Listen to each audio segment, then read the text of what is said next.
Kalau IQ kita 70, kalau stuntingnya 24%, dan menurut Sri Mulyani, setiap bayi yang lahir hari ini sudah dibebani hutang 40 juta. Datanya itu, menurut Bank Dunia, Indonesia ada di 100 negara termiskin di dunia. Jadi semua keterangan yang diucapkan di media massa itu isinya adalah omong. Perkenalkan nama, ya, perkenalkan nama, kampus, fakultas, dan langsung pada pokok masalah. Silahkan, Dek. Yang perempuan ya? Ya. Ya, silahkan. Baik, bismillahirrahmanirrahim. Assalamualaikum warahmatullahi wabarakatuh.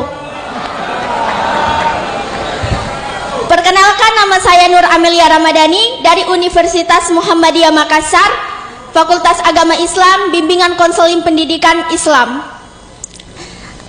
Satu kesyukuran bagi saya bisa bertemu langsung dengan Bapak Rocky Gerung yang selama ini saya hanya melihat di video-videonya saja.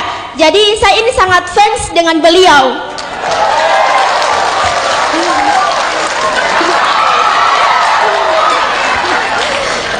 Begini Pak, pertanyaan saya mengenai kampus dan republik. Di sini kami dan teman-teman kami begitu banyak keresahan-keresahan Pak. Apalagi yang sekarang kita rasakan, yaitu mengenai kampus Merdeka. Menurut saya kampus Merdeka ini menghambat peran dan fungsi mahasiswa Kak. Pak, sorry. Lantas hal apa yang harus kita lakukan Pak, sehingga banyak teman-teman yang mengikuti kampus Merdeka, terus agenda-agenda kami banyak yang tertinggal Pak, begitu. Apa yang harus peran sebagai kita mahasiswa Kak, Pak, untuk, maaf saya gugup.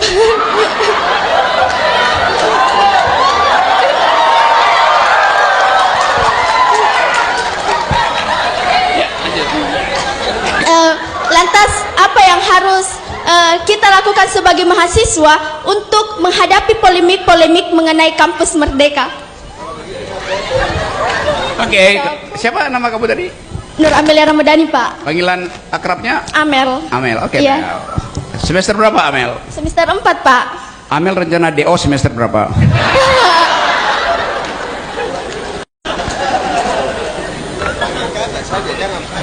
Coba kamu jawab. Rencana DO semester berapa? Semua di DO kan. Jadi ini pertanyaan yang dianggap aneh. Biasanya orang tanya rencana selesai skripsi berapa tahun lagi. Saya puter, Anda rencana DO semester berapa? Karena kalau Anda ada di kampus Merdeka, Anda bisa pilih Anda mau selesaikan apa Anda nggak selesaikan studi Anda. Kalau Anda udah merasa lebih pintar dari 2-3 dosen Anda yang dungu, DO aja kan. Kalau Anda merasa bahwa pemerintah hari ini tidak diperlukan lagi, ya diganti aja. Itu namanya prinsip kemerdekaan. Merdeka artinya tidak diatur oleh institusi itu. Jadi, udah kamu boleh duduk Mel ya. Nah, saya hanya mau terangkan konsekuensi dari berpikir. Kadangkala pikiran bebas kita asuransikan pada semacam basa-basi. Kita asuransikan pada keengganan, pada feodalisme, ada sopan santun. Anda kalau berpikir dengan mengandalkan sopan santun, tesis Anda nggak akan keluar. Jadi balik lagi pada tema Amel tadi, memang ide kampus Merdeka diucapkan sekedar sebagai tagline doang. Padahal rektornya sendiri nggak merdeka, menterinya sendiri nggak merdeka. Ngapain coba? Kecuali rektor Bosowa.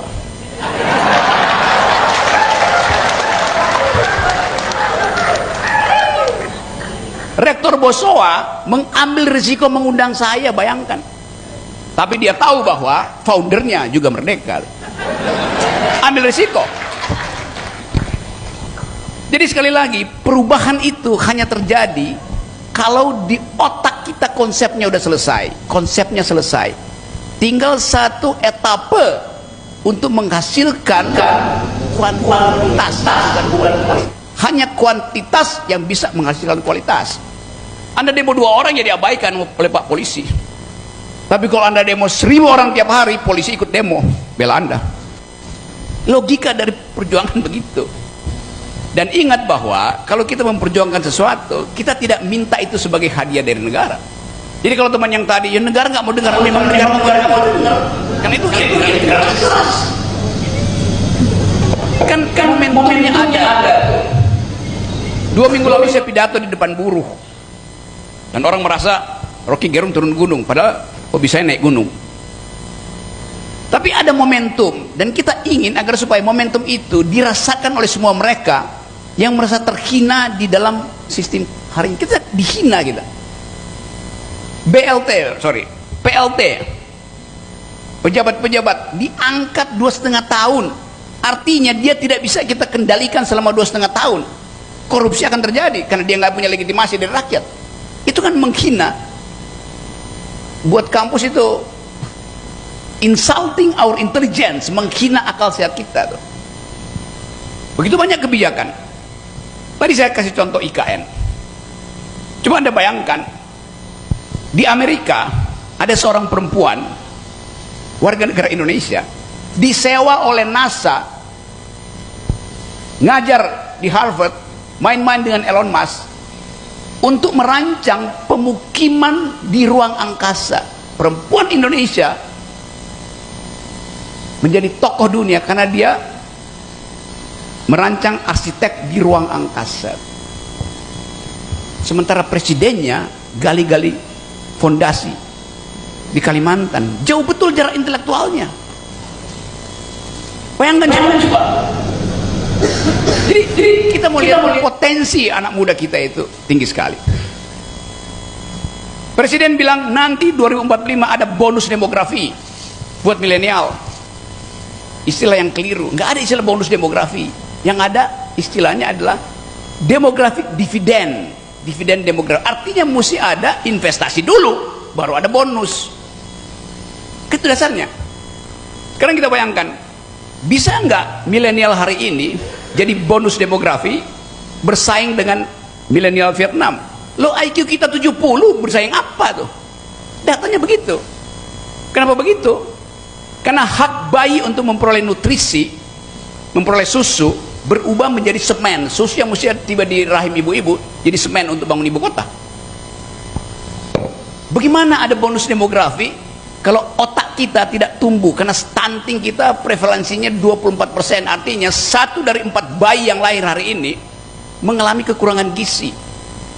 Otak yang kekurangan gizi, formative years-nya, IQ-nya akan drop, mengecil otaknya. Kemampuan memproses kebijakan rumit nggak ada di kita. Jadi percuma dengar uraian dari presiden, bonus apa, bonus demografi apa, kalau IQ kita 70%, kalau IQ kita 70, kalau stuntingnya 24%, dan menurut Sri Mulyani, setiap bayi yang lahir hari ini sudah dibebani hutang 40 juta. Datanya itu, menurut Bank Dunia, Indonesia ada di 100 negara termiskin di dunia. Jadi semua keterangan yang diucapkan di media massa itu isinya adalah omong yang kosongnya besar sekali. Menteri Bahlil bilang ada investor masuk 1.200 triliun, berarti ada lapangan kerja bertumbuh di situ. BPS bilang selama tahun 2021 1 juta PHK. Bagaimana logikanya? Jadi di antara mereka sendiri datanya macam-macam, bantah-bantah. Dengan kata lain, mau disembunyikan potensi bangsa ini untuk memberi kritik melalui data-data palsu. Jadi saya senang bahwa ada seorang perempuan mengucapkan dengan lantang masa depannya dan dia tuntut.